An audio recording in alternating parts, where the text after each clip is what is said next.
presiding officer, talaga namang incorrigible ito eh. Hindi pa palitan ito eh. Pumapayag siya eh.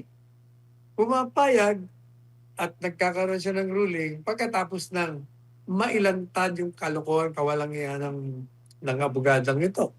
Dapat ito, kinokontempt nila eh ng impeachment court, ng presiding officer, pero hindi ginagawa. Palibasa, halata mo ito eh. Either hindi talaga ito marunong o talagang kamping-kampi sa kabila. Sige, tuloy mo. Ayan. The prosecution voiced the theory that under the aforesaid circular, the accountable officer is presumed to have used the public funds to his or her benefit and use if there is a failure to liquidate the same upon demand. In the first place, aside from the fact that it is a rebuttable presumption, there is no failure to liquidate the said funds, while the prosecution witnesses testified to in court is that from their point of view there was insufficient compliance with the requirements for liquidating the funds. This finding, however, is subject to appeal and judicial review. As far as the respondent official is concerned, there has been sufficient compliance. Moreover, the former state auditor witness Wamil testified that there was no proof nor finding that VP Sara had used the subject funds for her personal use and benefit. That should already demolish the presumption of irregularity in the Hindi ka na dyan, disbursement. Carlo. Yes. Ito ka na muna dyan. Okay. Ang pinupunto po natin, yung prosecution, sinasabi nila, kaya nila dinimanda si Inday Sara kasi sa ilalim ng circular, joint circular na binabanggit during the hearing, ang mananagot daw sa liquidation, sa kabiguan ng pagpapaliwanag kung bakit ka at paano mo ginastos yan, ay si Inday Sara bilang head of agency. Pero maliho yun eh.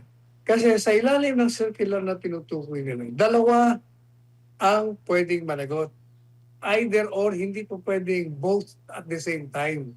Ang nakalagay kasi doon, special disbursing officer or hindi naman and or yung head of agency. Sino ba ang special disbursing officer? Siya yung tumanggap ng pera. Siya yung payee. Siya nag-encash ng cheque, siya ang may hawak, siya ang responsibilidad sa paggastos niyan. Yung head ng agency, pumirma para humingi ng pondo. Pero ang tumanggap ng pera at ang nag-handle niyan ay yung special disbursing officer. Kaya dapat ang dinimanda nyo yung special disbursing officer, hindi si Inday Sara.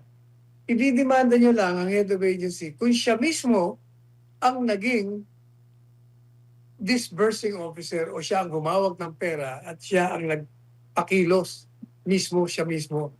Ay hindi naman eh. Pangalawa, kahit na ipagpalagay mo na di umano ang head of agency ang gumastos, mismo ebidensya nila, testigo nila, nagsasabi, wala daw silang pruweba, wala silang finding na si Inday Sara ay gumamit ng pera ng bayan para sa kanyang benepisyo, sa kanyang sarili. Kasi ginagamit nila yung presumption, prima facie presumption, na pag ikaw ay nabigo at hinihingihan ka ng paliwanag sa pagliliquidate mo ng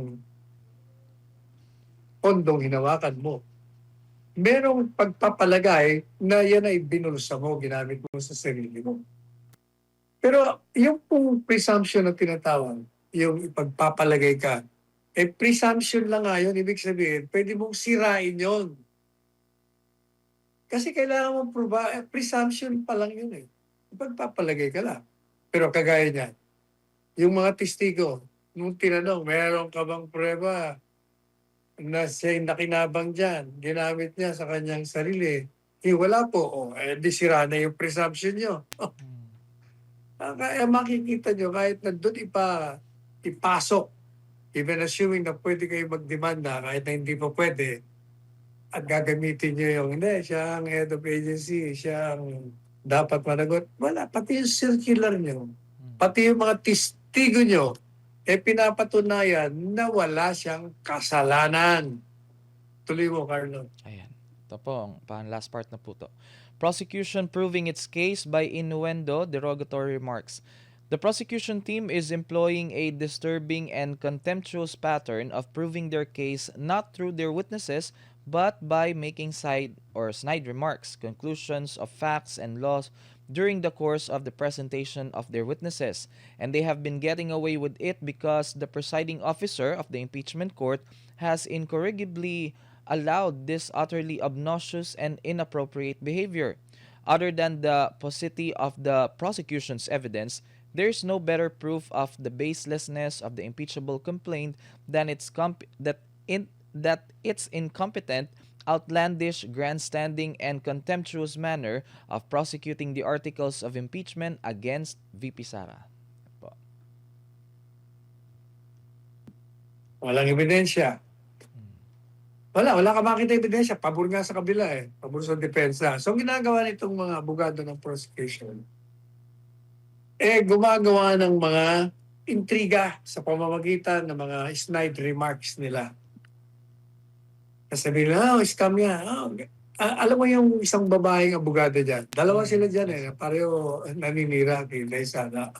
Ito pa naman, dalawa ito. Lalo na yung isa dyan.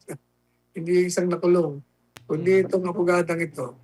Talagang napakahilig sa publisidad ito. Kung ano-anong ginagawa niya para mapansin siya at saka masiraan niya. Yung hindi niya maiproba sa pamamagitan ng testigo, pinadadaan niya sa intriga, sa paninira na ipapasok sa record. At ito namang presiding officer, talaga namang incorrigible ito eh. Hindi pa palitan ito eh. Pumapayag siya eh. Pumapayag at nagkakaroon siya ng ruling pagkatapos ng mailantad yung kalokohan, kawalangian ng abogadang ito. Dapat ito, kinokontempt nila eh ng impeachment court, ng presiding officer, pero hindi ginagawa eh. Palibasa, halatang-halata mo ito eh. Either hindi talaga ito marunong o talagang kamping-kampi sa kabila. O kaya, kahit na anong gagawin nila,